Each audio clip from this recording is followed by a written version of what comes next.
Fala, torcedor tricolor, sejam bem-vindos a mais um vídeo aqui no canal. Se você é novo por aqui, já deixa um like, se inscreve no canal para não perder nenhuma novidade do São Paulo. Separei um trechinho da mídia esportiva repercutindo as últimas atualizações do tricolor. Então é isso, deixa um like, se inscreve no canal e bora pro vídeo. O Eduardo Afonso está neste momento lá no CCT da Barra Funda, no São Paulo. Conversou com o presidente Júlio Casares e já mandou aqui pra gente que o Júlio Casares fala sobre a reestruturação do São Paulo e também sobre essa nova questão do futebol brasileiro, fair play financeiro. Vamos acompanhar. A reestruturação financeira, aliada a um plano estratégico, vai trazer um oxigênio para o São Paulo. Primeiro, porque você alonga a dívida. E segundo, que em 5 anos você tem uma possibilidade real de acabar com a dívida. Como você disse, os juros financeiros, ele representa um valor maior do que o investimento da nossa base de Cotia anualmente. O futuro do São Paulo é o equilíbrio das suas contas, é trabalhar um estádio mais bem confortável, com mais condições, moderno, etc., sem perder a questão do Morumbis como templo e também olhar na estratégia principal, que é revelar jogadores. Esse é o futuro, que um clube que fatura 1 bilhão vai poder investir mais do que um clube que fatura 500 milhões. Isso é da natureza do mercado. Agora, nós temos que ter regra, porque se isso não acontecer, as SAFs de gente séria e de outros aventureiros chegarão no Brasil com qualquer oferta para pagar uma parte da dívida e joga lá para a associação essa dívida e vai fazendo do futebol o seu trampolim, a sua ciranda de valorizar atleta A, atleta B, que veste a camisa no primeiro semestre aqui, depois vai e depois volta. Nós estamos vendo jogadores que foram para a França, para a Inglaterra e depois voltam para o time que saiu. Então isso não é bom para o futebol e não é saudável. Mas sobre o São Paulo, quero te explicar qual a chance de Renan Lodge virar reforço do São Paulo. Essa informação foi trazida nas últimas horas pelo PVC e causou alvoroço entre torcedores do Tricolor. Antes de dar mais detalhes, só contar que não existe nenhuma chance de o Lodge chegar por agora. Ele tem contrato com o Al Hilal e a janela de inscrições para atletas com vínculo se encerrou na última segunda-feira. Nicola, e para 2025, daria para imaginar o Lodge sendo contratado? Vale a lembrança de que o lateral esquerdo, ex-seleção, já trabalhou com o Rui Costa, diretor executivo de futebol do São Paulo, nos tempos de Atlético Paranaense. Quero te explicar um pouquinho da situação do Lodge no Al Hilal. Ele começou a atual temporada, que tem poucos jogos, lá na Arábia Saudita, mas foi retirado da lista de inscritos para que o Al Hilal pudesse inscrever o Neymar. O limite de estrangeiros é de 8 e acabou sobrando para o Lodge. Ninguém sabe o que vai ser do futuro do Lodge diante dessa situação. Não imaginamos que ele vai ficar por lá, mas vai precisar buscar algum outro país onde as inscrições seguem abertas no Brasil para atletas empregados. Essa janela de inscrições fechou na última segunda-feira. Para você, a janela do São Paulo foi o quê? Me diga, por favor. Boa tarde, Arnaldo. Boa tarde, Renan. Boa tarde a galera do chat aí. Inclusive o Lewis está entrando agora no jogo, aos 56 do segundo tempo. Aqui estamos aí, estamos aprendendo, a gente está aprendendo. Arnaldo, eu acredito que assim, a janela do São Paulo ela foi responsável, digamos assim. Uhum. Ela não é boa. Assim, eu não gosto de julgar os meninos, até porque eles não jogaram ainda e eu não os conheço. Mas a opinião dentro de campo vem só depois dos jogos. Então, eu prefiro opinar depois de verem eles jogarem. E o Lewis, eu acredito que vai ter ainda um período de adaptação quase que gigante. Porque se o Caio Paulista, que pula o muro, demora 9 meses para se adaptar do outro lado do muro, imagina o menino que vem da Irlanda do Norte para um outro país, outra cultura, daqui a pouco começa um calor violento, é comida, é fuso horário, agora ele vai ter que arrumar casa para morar, uma loucurada. Então, eu acho que ele vai demorar um pouco mais. O Longo, eu acredito que por estar acostumado um pouco com o futebol sul-americano, ele vai ter um pouco mais de facilidade, o idioma, os meninos ali, os gringos do time do São Paulo vão ajudar. Acredito que ele vai se adaptar um pouquinho mais rápido. Tecnicamente, num contexto geral, eu acho que ela foi de médio para fraca. Financeiramente, ela foi completamente responsável. Acho que o São Paulo entende o momento, não faz nenhum tipo de loucura, até porque a gente não sabe o que vai ser das próximas fases de Copa do Brasil e Libertadores. Então, eu acho que o São Paulo ele tem uma consciência, uma responsabilidade financeira muito consciente, não se atira, não faz nenhuma loucura, e consegue um lateral esquerdo, caso aconteça alguma coisa com o Wellington, e consegue mais um volante para tirar um pouco dessa quantidade de jogos do Luiz Gustavo. Então eu acho que, numa visão geral, ela foi ok, digamos assim. Nem ótima e nem horrível. Foi a janela responsável. Foi uma janela até que normal. Então, Renan, sabe o que acontece? O Wilson falou responsável. Eu pensei em colocar na enquete a alternativa responsável. E só para completar o que ele disse, né? Dos 20 clubes da Série A, o São Paulo foi o 13º em investimento na janela. De 20 clubes, foi o 13º. Lembrando que antes do Jamal Lewis e do Santilon, o São Paulo tinha contratado o Marcos Antônio e o Juan, zagueiro, que ainda não estreou, né? Então foram 4 no total, os 4 por empréstimo, né? Os 4 jovens, né? Não é nenhum jogador mais veterano, né? O São Paulo tem já alguns veteranos. E eu também queria te perguntar o que você achou da janela, Renan. A gente depois fala um pouquinho sobre esses dois jogadores. O Wilson já tocou na questão da adaptação, que eu acho também, concordo com ele, é bem diferente, né? O Longo jogando aqui no Belgrano, estava jogando Sul-Americana contra o Atlético Paranaense. E está em atividade. E o Lewis, na Irlanda do Norte e tal, já está na data FIFA. Dá seu pitaco sobre a janela, Renan, por favor.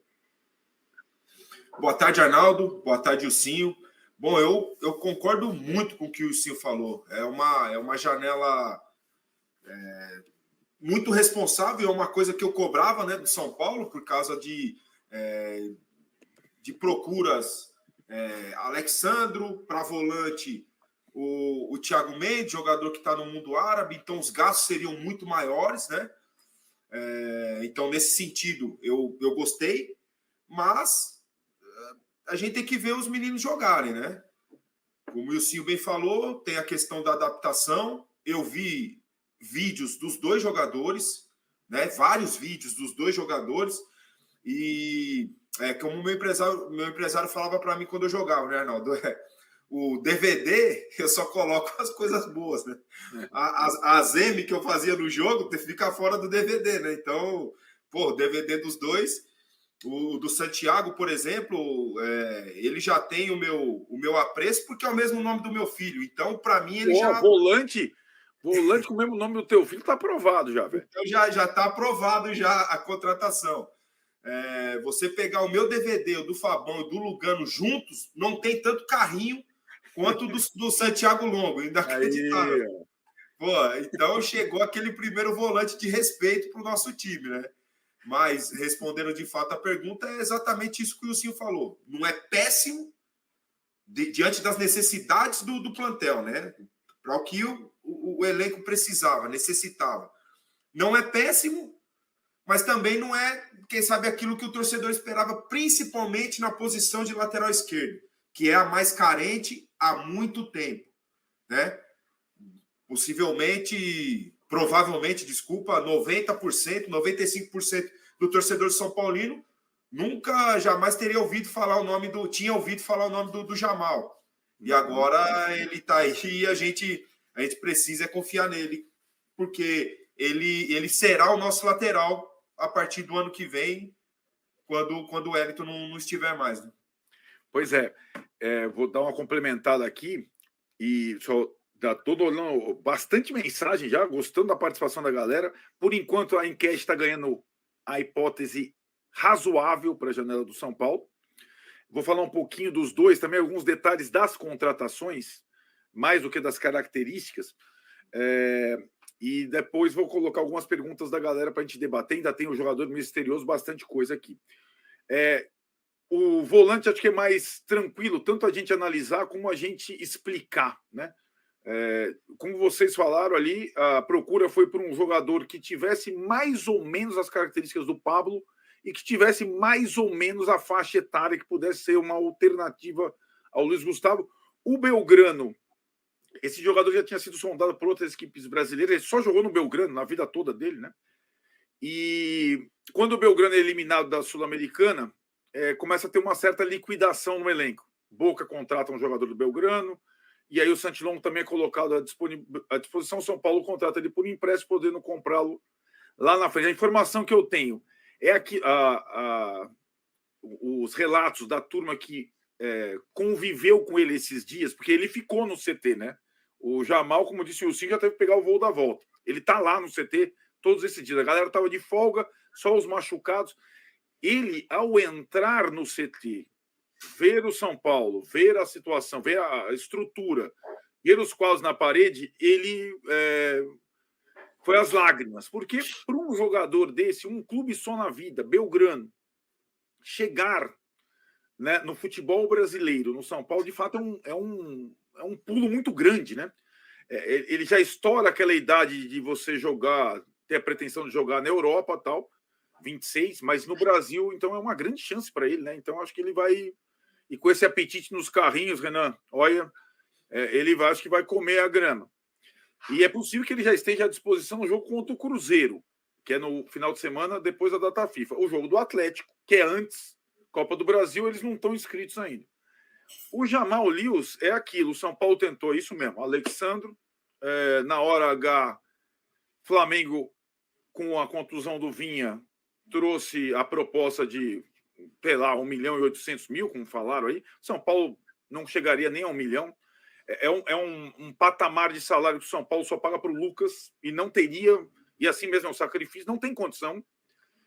O São Paulo tentou o Wendel, aí seria quase uma loucura titular da seleção, ou um dos jogadores da seleção do Porto, numa negociação que poderia envolver o Moreira.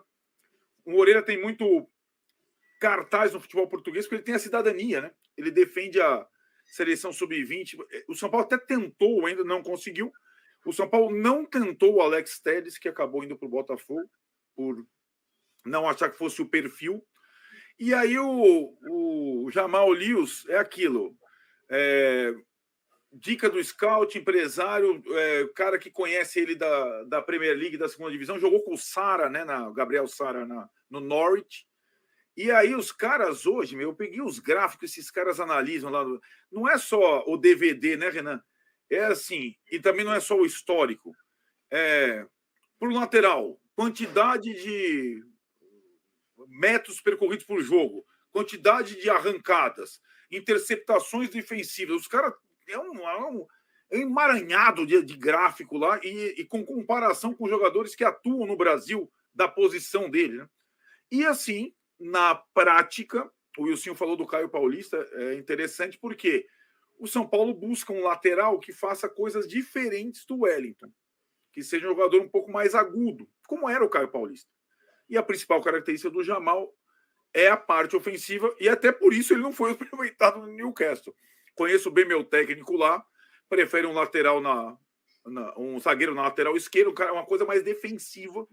Então ele estava à disposição e foi contratado. É grande a expectativa, porque de fato, hoje, né, gente, o Wilson estava falando de companheiros que saíram aí da Major League Soccer para jogar no Brasil, mas hoje o Brasil tem a capacidade de contratar jogador da Europa.